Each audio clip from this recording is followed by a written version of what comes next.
time he spoke to Congress, he spoke to the American people, and as usual, he lied. That's all he does. He lies.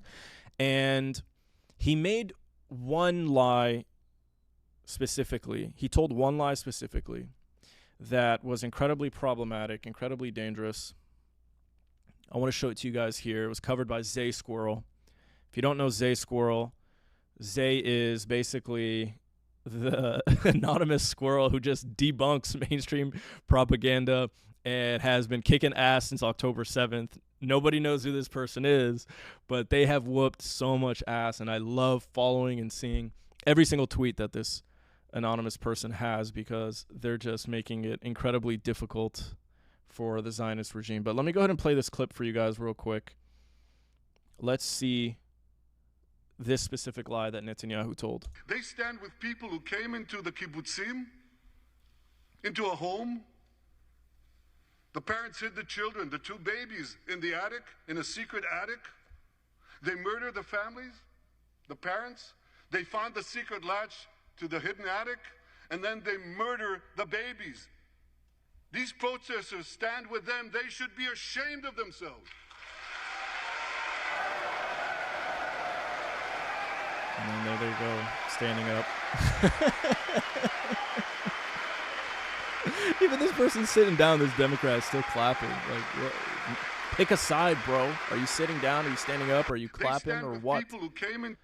So the lie specifically, as Zay has made clear, here is Netanyahu saying that two babies in an attic were killed by Hamas on October 7th. These babies do not exist, as confirmed by Haaretz and Israeli police records. The entire story is fabricated, and the Congress applauded him for it.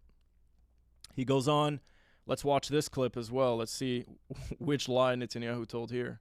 And these monsters, they raped women, they beheaded men, they burned babies alive, they killed parents in front of their children,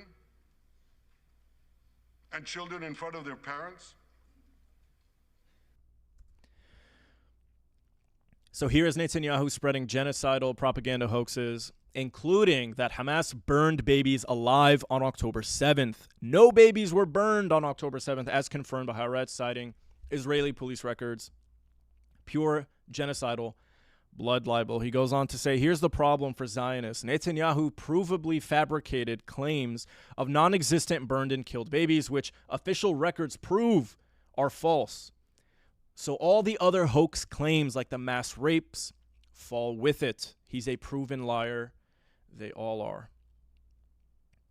He adds more. If you're a journalist, do you think it's maybe worth a story that Netanyahu, the leader of Israel, who came to Congress and fabricated stories of burned and killed babies, do you think maybe that's worth a story? Maybe you should write an article about it, pick up the phone, ask a goddamn question. Hey, Netanyahu, you straight up lied. We don't have any evidence backing up what you said. And all of Congress stood up, and you're taking tens of billions of dollars from us to murder children.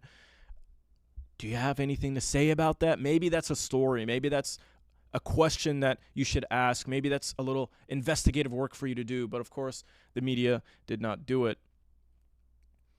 And that is what Zay Squirrel is essentially criticizing them for. So if you see here, he's also providing evidence. So Haaretz, according to sources including Israel's National Insurance Institute, kibbutz leaders, and the police, on October 7th, one baby was murdered, 10-month-old Mila Cohen.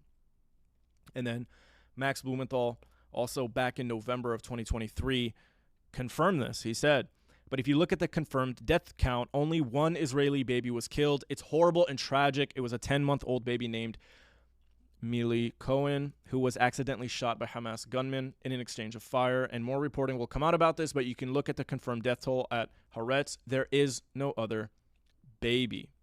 Okay, so why is this a big deal? Because Netanyahu is specifically mentioning two other babies that no one has ever heard of.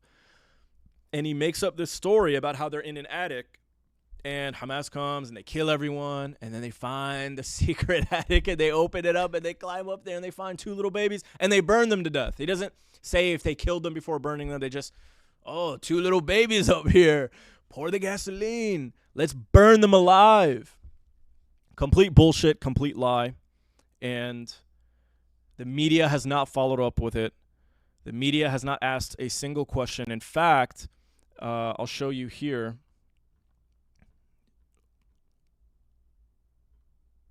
Take a look at this. Take a look at this.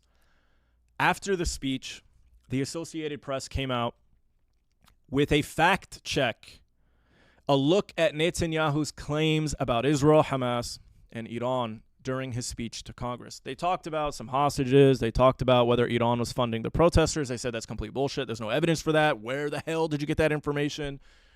So they'll fact check that.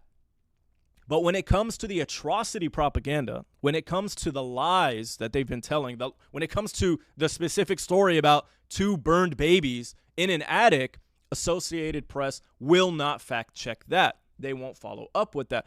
I mean, Zayscore was able to fact check that in like 2 seconds.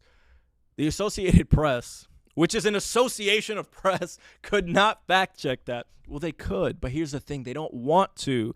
They'll challenge Israel here and there, or they'll comment on how this hospital has been damaged and they're creating a humanitarian crisis, and here and there they'll report on some facts. They'll share the truth about Gaza here and there, but in a very light way.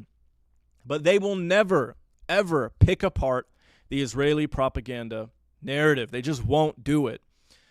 And so that's unfortunately what we have to deal with. We live in a world